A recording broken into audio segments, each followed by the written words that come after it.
Hello friends, कैसे हैं आप सब। स्वागत है आप सबका एक और नए वीडियो में।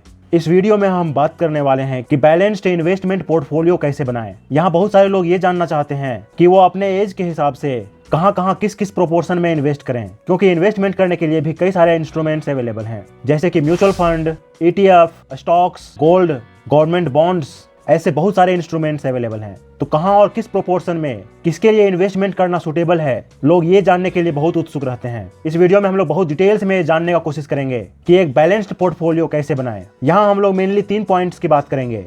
पहला, इन्वेस्टमेंट करते समय किन किन बातों का ध्यान रखना चाहिए। दूसरा, हम अपना इमरजेंसी फंड कैसे बनाएंगे। और तीसरा, अपने एज के हिसाब से एक बैलेंस्ड पोर्टफोलियो कैसे बनाएंगे। तो वीडियो बहुत ही इंटरेस्टिंग और नॉलेजेबल होने वाला है, इसलिए वीडियो को अंत तक जरूर देखिएगा। चलिए वीडियो को शुरू करते हैं। सबसे पहले बात करते हैं कि इन्वेस्टिंग शुरू करने से पहले आपका चाहे जितना भी एज हो, आप चाहे 20 के हो, 30 के हो या 50 के हो, आपके लिए ऐसे 2 चीजें हैं जो आपको करना ही चाहिए। पहला है हेल्थ इंश्योरेंस। अपनी फैमिली के लिए हेल्थ इंश्योरेंस होना ही चाहिए, क्योंकि आपको कई सारे लोगों के बारे में ऐसा सुनने को जरूर मिलता होगा कि कई सालों का कमाया हुआ पैसा कुछ ही समय में हॉस्पिटल के चक्कर में चला गया। इसलिए हेल्थ इंश्योरेंस लेना ही चाहिए। और हेल्थ इंश्योरेंस लेते समय ये जरूर ध्यान रखना चाहिए कि अपने पेरेंट्स के लिए सेपरेट हेल्थ इंश्योरेंस रखें, क्योंकि उनका एज ज्यादा होता है और ज्यादा एज के लिए प्रीमियम ज्यादा लगेगा। तो आपको अपने पेरेंट्स के लिए अलग हेल्थ इंश्योरेंस, और अगर आप मैरिड हैं और आपके बच्चे हैं तो आपके और आपके बच्चों के लिए अलग हेल्थ इंश्योरेंस होना चाहिए। आप ये हेल्थ इंश्योरेंस ले लेंगे तो आपको आपके बच्चे, आपके पेरेंट्स का हेल्थ का चिंता आपको नहीं सताएगा। दूसरा है लाइफ इंश्योरेंस। खुदा ना खास्ता आपको कुछ हो जाए, आप फैमिली के अर्निंग मेंबर हैं और सिर्फ आप ही अर्निंग करते हैं,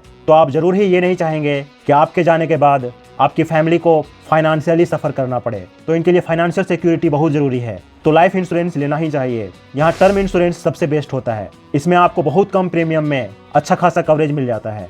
टर्म इंश्योरेंस लेते समय यह भी ध्यान रखना चाहिए कि आपका जो भी सालाना इनकम है उसका 20 गुना या मैक्सिमम 25 गुना का कवरेज होना चाहिए। तो अगर आपका सालाना इनकम 5 लाख का है तो आपको 1 करोड़ कवरेज का टर्म इंश्योरेंस लेना चाहिए, या मैक्सिमम 1.25 करोड़ का। और ये 2 चीजें इन्वेस्टमेंट शुरू करने से पहले करना ही चाहिए, तब आप मेंटली रिलैक्स होकर अपना जिंदगी भी जी पाएंगे। इसके बाद आता है इमरजेंसी फंड। इमरजेंसी फंड उस सिचुएशन के लिए होता है जहां खुदा ना खास्ते आपके साथ कुछ अनहोनी हो जाए, या आपका सोर्स ऑफ इनकम बंद हो जाए, या आप किसी कारणवश काम नहीं कर पाए। उस समय आपका इमरजेंसी फंड आपको काम आता है। इमरजेंसी फंड के लिए किसी भी इंसान को अपनी बेसिक मंथली एक्सपेंस का 6 महीने या 12 महीने का इमरजेंसी फंड होना ही चाहिए। यानी कि अगर अचानक से अगर आपका सोर्स ऑफ इनकम बंद हो जाता है और आपके पास इमरजेंसी फंड होता है, तो आपको एटलीस्ट 6 महीने से साल भर तक का टाइम मिल जाता है। उस टाइम में आप दूसरे सोर्स ऑफ इनकम क्रिएट कर सकते हैं और आपको क्राइसिस का सामना नहीं करना पड़ेगा। यहाँ बेसिक एक्सपेंस का मतलब है कॉमन नीड, जैसे कि राशन पानी का खर्चा, बिजली बिल का खर्चा, अगर रेंट पर रहते हैं तो रेंट का किराया, ये सब बेसिक खर्चे में आ जाते हैं। यानी कि आप चाहे या ना चाहें आपको ये सब खर्चे करने ही होंगे। इसमें मजे करने के खर्चे इंक्लूड नहीं होते हैं। इस इमरजेंसी फंड को 3 भाग में बांटा जाता है, और यहाँ ये रूल बहुत काम आता है, 70-20-10 का रूल। यानी कि इमरजेंसी फंड का 70% फंड फिक्स्ड डिपॉजिट में होना चाहिए।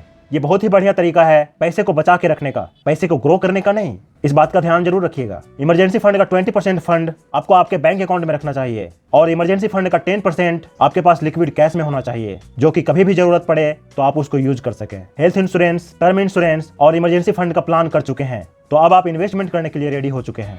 इन्वेस्टमेंट करने का जो बेसिक रूल है वो है 50-30-20 रूल। अक्सर लोग जब इन्वेस्टमेंट के बारे में सोचते हैं तो उनके दिमाग में ये जरूर ख्याल आता है कि अभी तो हमारी जॉब लगी है, अभी तो इनकम आना शुरू हुआ है, तो अभी एंजॉय करना चाहिए, अच्छे कपड़े खरीदना चाहिए, गाड़ी खरीदना चाहिए, वैकेशंस पर घूमने जाना चाहिए, और अगर मैक्सिमम पैसा इन्वेस्ट ही कर देंगे तो उस बढ़े हुए इन्वेस्टेड अमाउंट का भी बुढ़ापे में क्या करेंगे, क्योंकि उस समय तो शरीर थक चुका होगा, इंटरेस्ट कम हो चुके होंगे, और सही उम्र में एंजॉय करने का तो मजा कुछ और ही है। और ये बात सही भी है, और इसी प्रॉब्लम को सॉल्व करने के लिए यहाँ बजटिंग का 50-30-20 रूल काम आता है। 50-30-20 रूल ये बताता है कि जो भी आपका इनकम है उसका 50% आपको अपने नीड्स पर खर्च करना चाहिए, यानी कि जो आपके बेसिक जरूरतें हैं उस पर खर्च करना चाहिए। इनकम का 30% शौक के लिए खर्च करना चाहिए, जैसे कि आप जो भी अपने शौक की चीजें खरीदना चाहते हैं तो उसको 30% में से ही खरीदना चाहिए। लेकिन कई बार ऐसा सिचुएशंस आएगा कि आपका शौक का चीज ये 30% में फुलफिल ना हो पा रहा हो, तो ऐसे में आपको वेट करना चाहिए। आपको 2-3 महीने या 6 महीने में अपने शौक को थोड़ा कम करके उस पैसे को बचा के आप दूसरे शौक की चीज खरीद सकते हैं। तो इससे आपका बजटिंग भी बैलेंस रहेगा और आप रिलैक्स होकर अपने शौक को एंजॉय भी कर पाएंगे। और आपके इनकम का 20% आपको इन्वेस्ट करना ही चाहिए। कैसे इन्वेस्ट करना चाहिए, कहाँ इन्वेस्ट करना चाहिए, ये जानना बहुत इंपॉर्टेंट है। और यहाँ पर एक बहुत इंपॉर्टेंट फैक्टर होता है आपका एज। अगर आपका एज कम है तो आप ज्यादा रिस्क ले सकते हैं और आप अपना इन्वेस्टमेंट अमाउंट का ज्यादा परसेंट रिस्की एसेट्स में इन्वेस्ट कर सकते हैं। ऐसा इसलिए नहीं कि आपका एज कम है तो आप रिस्क लविंग हैं, आपको रिस्क बहुत प्यारा लगता है, बल्कि ऐसा इसलिए कि अगर कुछ उतार चढ़ाव हो भी जाए, अगर कुछ डिसीजन गलत भी हो जाए तो आपके पास टाइम होगा उसको रिकवर करने के लिए। लेकिन अगर आपका एज ज्यादा है तो वहां पर आपके पास टाइम नहीं होगा उस मिस्टेक को रिकवर करने के लिए, और आपके एक्सपेंसेस और रिस्पॉन्सिबिलिटी भी लगातार बढ़ते होंगे। इसलिए जिनका एज कम होता है वो रिस्की एसेट्स में भी इन्वेस्ट कर सकते हैं, और जैसे जैसे एज बढ़ता है वैसे वैसे अपना इन्वेस्टमेंट रिस्की एसेट्स से सेफ्टी एसेट्स में शिफ्ट करना चाहिए। इसलिए एज एक बहुत इंपॉर्टेंट फैक्टर है कि कितना रिस्क ले सकते हैं आप। तो यहाँ 100 - X का रूल बहुत काम आता है। ये बताता है कि 100 - X आप रिस्की एसेट्स में इन्वेस्ट कर सकते हैं। इसको एक एग्जांपल से समझते हैं। अगर आपका एज 25 साल है तो 100 - 25 75 होता है, यानी कि 75% आप रिस्की एसेट्स में इन्वेस्ट कर सकते हैं। ये रिस्की एसेट्स म्यूचुअल फंड हो सकता है, ETF हो सकता है, स्टॉक्स हो सकता है। ऐसा नहीं है कि इस पैसे से आप सट्टा खेल रहे हैं। इसका मतलब ये है कि इन्वेस्टिंग इंस्ट्रूमेंट वोलाटाइल है, यानी कि ज्यादा ऊपर या ज्यादा नीचे जा सकता है, लेकिन लंबे समय में उनमें से ज्यादातर ऊपर ही जाते हैं। तो अगर आप शॉर्ट टर्म वॉलेटिलिटी को इग्नोर करेंगे तो आप लॉन्ग टर्म में अच्छा खासा कैपिटल जनरेट कर पाएंगे। और अगर आप 25 साल के हैं तो 75% रिस्की एसेट्स में इन्वेस्ट करने के बाद बाकी का बचा हुआ 25% स्टेबल एसेट्स में इन्वेस्ट करना चाहिए। स्टेबल एसेट्स कहने का मतलब है कि वो नॉर्मल रिटर्न देते हैं, लगभग इन्फ्लेशन से थोड़ा ज्यादा रिटर्न देते हैं, बट बहुत ज्यादा रिटर्न नहीं देते हैं, लेकिन सेफ्टी रहता है। यहाँ ये बात जरूर ध्यान रखने का है कि जैसे जैसे इन्वेस्टेड अमाउंट का रिटर्न बढ़ेगा वैसे वैसे इन्वेस्टिंग इंस्ट्रूमेंट का रिस्क भी बढ़ेगा। तो इस बात का ध्यान जरूर रखिएगा। यहाँ पर स्टेबल इन्वेस्टमेंट में आपके FD हो गए, आपके लॉन्ग टर्म इन्वेस्टमेंट हो गए, और इसके बारे में हम लोग आगे डिटेल्स में बात करेंगे।